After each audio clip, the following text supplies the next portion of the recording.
വിശുദ്ധ പൗലോസ് ഹെബ്രായർക്ക് എഴുതിയ ലേഖനം അദ്ധ്യായം 9. ബലി പഴയതും പുതിയതും. ആദ്യത്തെ ഉടമ്പടി അനുസരിച്ച് തന്നെ ആരാധനാവിധികളും ഭൗമികമായ വിശുദ്ധ സ്ഥലവും ഉണ്ടായിരുന്നു. ദീപപീഠവും മേശയും കാഴ്ചയപ്പവും സജ്ജീകരിക്കപ്പെട്ടിരുന്ന പുറത്തെ കൂടാരം വിശുദ്ധ സ്ഥലമെന്ന് വിളിക്കപ്പെടുന്നു. രണ്ടാം വിരിക്കകത്തുള്ള കൂടാരം അതിവിശുദ്ധ സ്ഥലം എന്ന് വിളിക്കപ്പെടുന്നു. അതിൽ സ്വർണം കൊണ്ടുള്ള ധൂപപീഠവും എല്ലാ വശവും പൊന്നു പൊതിഞ്ഞ വാഗ്ദാന പേടകവും ഉണ്ടായിരുന്നു. മന്ന വെച്ചിരുന്ന സ്വർണ്ണ കലശവും അഹറോൻ്റെ തളിർത്ത വടിയും ഉടമ്പടിയുടെ ഫലകങ്ങളും അതിൽ സൂക്ഷിച്ചിരുന്നു. പേടകത്തിനു മീതെ കൃപാസനത്തിന്മേൽ നിഴൽ വീഴ്ത്തിയിരുന്ന മഹത്വത്തിൻ്റെ കെരൂബുകൾ ഉണ്ടായിരുന്നു. ഇവയെപ്പറ്റി ഇപ്പോൾ വിവരിച്ച് പറയാനാവില്ല. ഇവയെല്ലാം സജ്ജീകരിച്ചതിന് ശേഷം പുരോഹിതന്മാർ എല്ലാ സമയത്തും ആദ്യത്തെ കൂടാരത്തിൽ പ്രവേശിച്ച് ശുശ്രൂഷ നിർവഹിച്ചിരുന്നു. രണ്ടാമത്തെ കൂടാരത്തിലാകട്ടെ പ്രധാന പുരോഹിതൻ മാത്രം തനിക്ക് വേണ്ടിയും ജനത്തിൻ്റെ തെറ്റുകൾക്ക് വേണ്ടിയും അർപ്പിക്കാനുള്ള രക്തവുമായി ആണ്ടിലൊരിക്കൽ പ്രവേശിക്കുന്നു. ഈ കാലഘട്ടത്തിൻ്റെ പ്രതീകമായ ആദ്യത്തെ കൂടാരം നിലനിൽക്കുന്നിടത്തോളം കാലം ശ്രീകോവിലിലേക്കുള്ള പാത തുറക്കപ്പെട്ടിട്ടില്ലെന്ന് പരിശുദ്ധാത്മാവ് ഇതിനാൽ വ്യക്തമാക്കുന്നു. അർപ്പിക്കുന്നവൻ്റെ അന്ധകരണത്തെ വിശുദ്ധീകരിക്കാൻ കഴിവില്ലാത്ത കാഴ്ചകളും ബലികളുമാണ് ഇപ്രകാരം സമർപ്പിക്കപ്പെടുന്നത്. നവീകരണ കാലം വരെ നിലവിലിരുന്ന ഭക്ഷണപാനീയങ്ങൾ, പലവിധ ക്ഷാളനങ്ങൾ എന്നിങ്ങനെ ശാരീരിക നിയമങ്ങളോട് മാത്രമേ അവയ്ക്ക് ബന്ധമുള്ളൂ.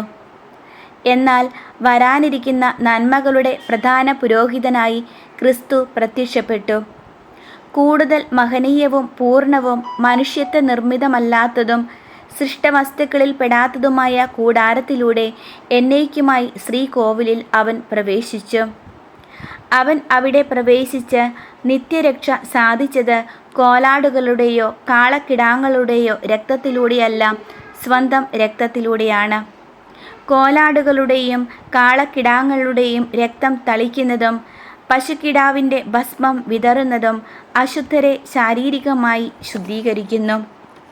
എങ്കിൽ നിത്യാത്മാവ് മൂലം കളങ്കമില്ലാതെ ദൈവത്തിന് തന്നെ സമർപ്പിച്ച ക്രിസ്തുവിൻ്റെ രക്തം ജീവിക്കുന്ന ദൈവത്തെ ശുശ്രൂഷിക്കാൻ നമ്മുടെ അന്ധകരണത്തെ നിർജീവ പ്രവർത്തികളിൽ നിന്ന് എത്രയധികമായി വിശുദ്ധീകരിക്കുകയില്ല.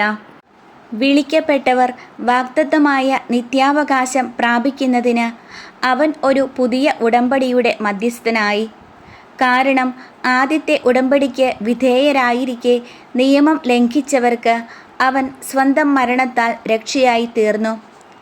മരണപത്രത്തിൻ്റെ കാര്യത്തിൽ നിന്ന് അത് എഴുതിയവൻ്റെ മരണം സ്ഥിരീകരിക്കപ്പെടണം.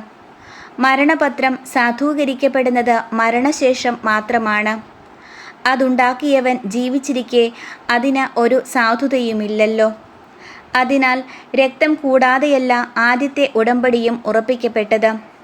മോശ നിയമത്തിലെ ഓരോ കൽപ്പനയും ജനങ്ങളോട് പ്രഖ്യാപിച്ചപ്പോൾ അവൻ പശുക്കിടാങ്ങളുടെയും ആടുകളുടെയും രക്തം ജലത്തിൽ കലർത്തി ചെമന്ന ആട്ടിൻ രോമവും ഹിസോപ്പ് ചെടിയും ഉപയോഗിച്ച് പുസ്തകത്തിന്മേലും ജനങ്ങളുടെ മേലും തളിച്ചുകൊണ്ട് പറഞ്ഞു, ഇത് ദൈവം നിങ്ങളോട് കൽപ്പിച്ചിരിക്കുന്ന ഉടമ്പടിയുടെ രക്തമാണ്.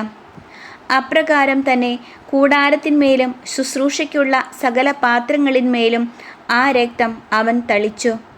നിയമപ്രകാരം മിക്ക വസ്തുക്കളും രക്തത്താലാണ് ശുദ്ധീകരിക്കപ്പെടുന്നത്. രക്തം ചിന്താതെ പാപമോചനമില്ല. സ്വർഗീയ കാര്യങ്ങളുടെ സാദൃശ്യമായിരിക്കുന്നവ ഇപ്രകാരം ശുദ്ധീകരിക്കപ്പെടുക ആവശ്യമായിരുന്നു. സ്വർഗീയ കാര്യങ്ങളാകട്ടെ കൂടുതൽ ശ്രേഷ്ഠമായ ബലികളാലും മനുഷ്യനിർമ്മിതവും സാക്ഷാൽ ഉള്ളവയുടെ പ്രതിരൂപവുമായ വിശുദ്ധ സ്ഥലത്തേക്കല്ല നമുക്ക് വേണ്ടി ദൈവസന്നിധിയിൽ നിൽക്കാൻ സ്വർഗത്തിലേക്ക് തന്നെയാണ് യേശു പ്രവേശിച്ചത്. അത് പ്രധാന പുരോഹിതൻ തൻ്റേതല്ലാത്ത രക്തത്തോടു കൂടെ വിശുദ്ധ സ്ഥലത്തേക്ക് ആണ്ടുതോറും പ്രവേശിക്കുന്നത് പോലെ പല പ്രാവശ്യം തന്നെ സമർപ്പിക്കാനായിരുന്നില്ല. ആയിരുന്നെങ്കിൽ ലോകാരംഭം മുതൽ പല പ്രാവശ്യം അവൻ പീഡ സഹിക്കേണ്ടി വരുമായിരുന്നു.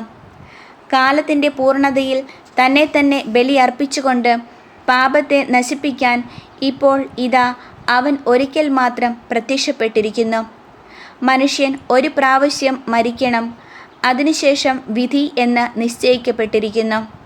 അതുപോലെ തന്നെ ക്രിസ്തുവും വളരെ പേരുടെ പാപങ്ങൾ ഉന്മൂലനം ചെയ്യുന്നതിനു വേണ്ടി ഒരു പ്രാവശ്യം അർപ്പിക്കപ്പെട്ടു. അവൻ വീണ്ടും വരും, പാപപരിഹാരാർത്ഥമല്ല, തന്നെ ആകാംക്ഷാപൂർവം കാത്തിരിക്കുന്നവരുടെ രക്ഷയ്ക്കു വേണ്ടി.